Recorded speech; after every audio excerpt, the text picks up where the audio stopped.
That's it. But what happens when you experience an elevated emotion, we know this because we've measured it also. If you can begin to sustain an elevated emotion, this is the creative center right here. It's like dropping a pebble in water. And if you were able to sustain that emotional state, you were dropping pebble after pebble after pebble in a perfect rhythm. And what happens is the field around the body tends to grow.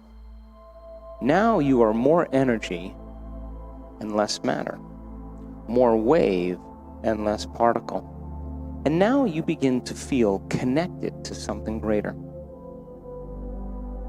And if you can feel more deeply, more richly, and more completely, you're dropping a big stone and it's creating a bigger wave. And that energy is a frequency. And all frequency carries information, just like a radio wave. And your thought is the intention on that wave.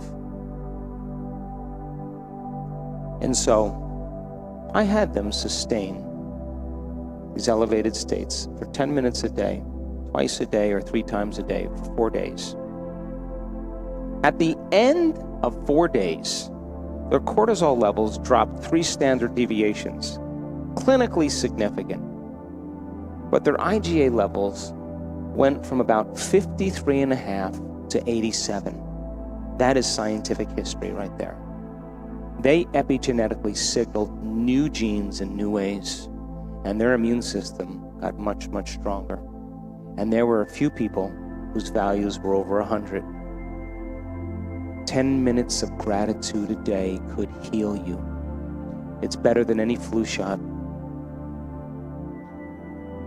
So then, living in stress is living in survival. And all organisms in nature can tolerate short-term stress.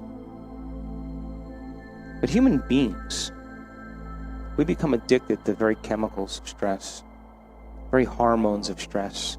And we use the people and conditions and the problems in our life to reaffirm that addiction to the emotion.